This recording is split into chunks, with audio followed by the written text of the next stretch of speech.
নিশ্চিতভাৱে আজি সদৌ ছাত্ৰ সন্থা আৰু সদৌ টাই আহোম ছাত্ৰ সন্থাৰ যুটীয়া উদ্যোগত যে বাইক ৰেলীৰ যোগেদি আমি আচলতে অসমৰ মাননীয় মুখ্যমন্ত্ৰী ডক্টৰ হিমন্ত বিশ্ব শৰ্মাক এটা কথা স্পষ্ট কৰি দিব বিচাৰিছোঁ, নৰেন্দ্ৰ মোদী ডাঙৰীয়াক এটা কথা আপোনালোকৰ মাধ্যমৰ যোগেদি স্পষ্ট কৰি দিব বিচাৰিছোঁ। তেওঁলোকে যি দিয়া প্ৰতিশ্ৰুতি, এই প্ৰতিশ্ৰুতি অতি শীঘ্ৰে পালন কৰিবৰ কাৰণে তেওঁলোকক আমি ক'ব বিচাৰিছোঁ।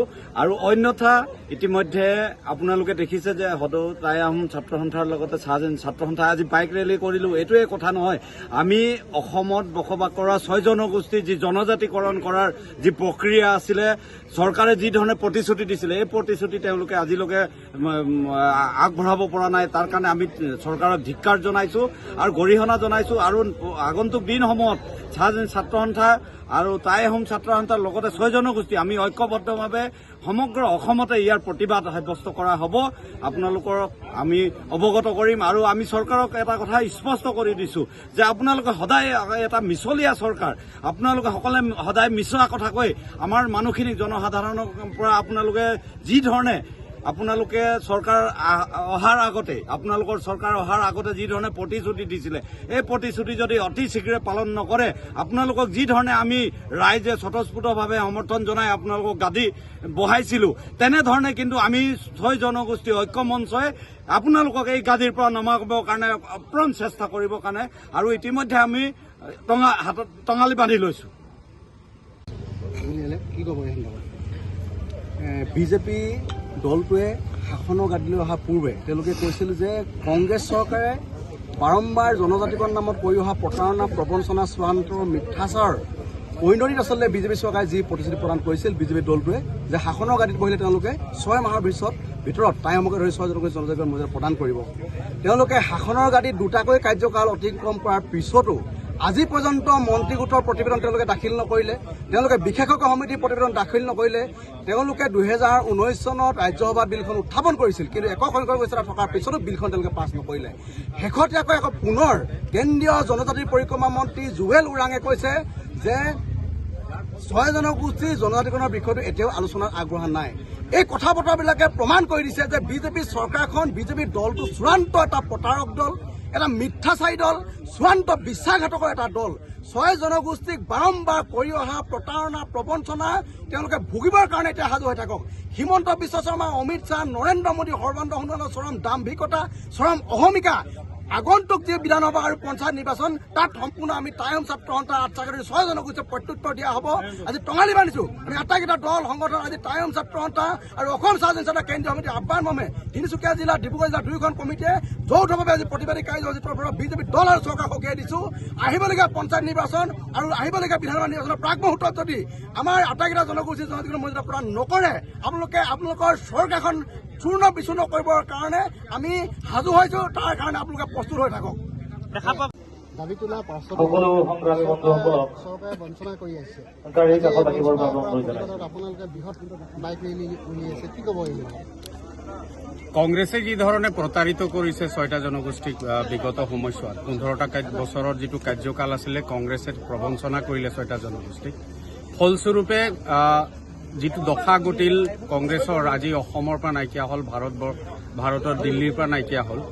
বৰ্তমান বিজেপি চৰকাৰ যেতিয়া আহিছিল, নৰেন্দ্ৰ মোদী ডাঙৰীয়া যেতিয়া প্ৰধানমন্ত্ৰীৰ শপত লৈছিল তেখেতে এটাই কথা কৈছিলে যে অসমত বিজেপি চৰকাৰ হোৱাৰ লগে লগে 6টা মাহৰ ভিতৰত জনজাতিকৰণৰ মৰ্যাদা 6টা জনগোষ্ঠীয়ে পাব।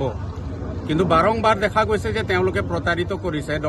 হিমন্ত বিশ্ব শৰ্মাৰ পূৰ্বে আমাৰ সৰ্বানন্দ সোণোৱাল ডাঙৰীয়া যেতিয়া অসমৰ মুখ্যমন্ত্ৰী ডাঙৰীয়া আছিল তেতিয়া ডক্টৰ হিমন্ত বিশ্ব শৰ্মা ডাঙৰীয়াক এটা মন্ত্ৰীসভাৰ এটা গোট গঠন কৰা হৈছিলে আৰু তাত তেখেতৰ অধ্যক্ষত আচলতে 6টা জনগোষ্ঠীৰ জনজাতিকৰণৰ প্ৰক্ৰিয়াটো আগবঢ়াই লৈ গৈ কেন্দ্ৰীয় চৰকাৰক এটা প্ৰতিবেদন দাখিল কৰিবৰ কাৰণে কোৱা হৈছিলে। কিন্তু তেওঁ আজি তাৰিখলৈকে প্ৰতিবেদন দাখিল হয়তো নকৰিলে। 2019 বৰ্ষত ৰাজ্যসভাত গোটেই বিলটো উত্থাপন কৰা হ'ল। ট্ৰাইবেল সংঘৰ দোহাই দি তেওঁলোকে কয় যে এক্সিষ্টিং ট্ৰাইবেলসকলৰ অসুবিধা আছে, যাৰ কাৰণে 6টা জনগোষ্ঠীক জনজাতিকৰণৰ মৰ্যাদা প্ৰদান কৰা নহ'ব। পূৰ্বতে তেওঁলোকে সেইটো কথা কৈছিল। পিছত তেওঁলোকে নিৰ্বাচনৰ সময়ত কথা কৈছিল যে 6টা জনগোষ্ঠী জনজাতিকৰণৰ ক্ষেত্ৰত ট্ৰাইবেল সংঘক কোনো ধৰণৰ অসুবিধা নোহোৱাকৈ, এক্সিষ্টিং ট্ৰাইবেলসকলৰ কোনো অসুবিধা নোহোৱাকৈ 6টা জনগোষ্ঠীক জনজাতিকৰণৰ মৰ্যাদা প্ৰদান কৰা হ'ব। তৎসত্ত্বেও কিন্তু এতিয়া বিজেপিৰ অসমত 2টা চৰকাৰ প্ৰায় শেষ হ'বলৈ হ'ল কাৰ্যকাল।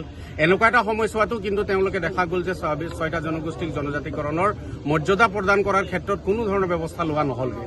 শেহতীয়াকৈ যিটো ভাৰত চৰকাৰৰ আমাৰ ট্ৰাইবেল এফেয়াৰ্ছ মিনিষ্ট্ৰীৰ যিটো মন্ত্ৰী জুৱেল ওৰামৰ যিটো বক্তব্য, তেখেতৰ পৰা স্পষ্ট কৰা গ'ল যে 6টা জনগোষ্ঠীৰ জনজাতিকৰণৰ যিটো প্ৰক্ৰিয়া আজি তাৰিখতো কিন্তু আগবঢ়া নাই। ইয়াৰ পৰা আমি ধিক্কাৰ জনাইছো অসম চৰকাৰ তথা দিল্লী চৰকাৰক যে বাৰে বাৰে যে 6টা জনগোষ্ঠীৰ লোকসকলক এনেধৰণে যিটো প্ৰতাৰিত কৰিছে এই কথা কিন্তু সহ্য কৰা নহ'ব। এটা কথা ঠিক যে যি দশা কংগ্ৰেছৰ হ'ল, যদি 6টা জনগোষ্ঠীৰ জনজাতিকৰণৰ মৰ্যাদা 2026 চনৰ যিটো অসমৰ নিৰ্বাচন তাৰ আগে যদি নহয়, যি দশা কিন্তু কংগ্ৰেছৰ হৈছিলে সেই একে দশা কিন্তু বিজেপিৰ হ'ব, সেই কথা স্পষ্ট কৰিছো। আজি আমি অসম চাহ জনজাতি ছাত্ৰ সন্থা তিনিচুকীয়া, ডিব্ৰুগড় জিলা লগতে আমাৰ টাই আহোম ছাত্ৰ সন্থা যুটীয়াভাৱে আজি 2টা জিলাত আজি কাৰ্যসূচী ঘোষণা কৰিবলগীয়া হ'ল। এটাই 2টা কথা ইয়াত আমি স্পষ্ট কৰিব বিচাৰিছো। 6টা জনগোষ্ঠীৰ যিসকল ৰাইজ আছে তেখেতলোকক আমি সজাগ আৰু সচেতন কৰিব বিচাৰিছো। তেখেতলোকক আমি আহ্বান জনাব বিচাৰিছো যে এনেধৰণে আমি শান্তৰে বহি থাকিলে নহ'ব। ইয়াতকৈ জংগী আন্দোলন অসমৰ উজনিৰ পৰা নামনিলৈকে স্তব্ধ কৰি তুলিব লাগিব, নহ'লে কিন্তু আমাক জনজাতিকৰণৰ মৰ্যাদা এই চৰকাৰখনে নিদিব।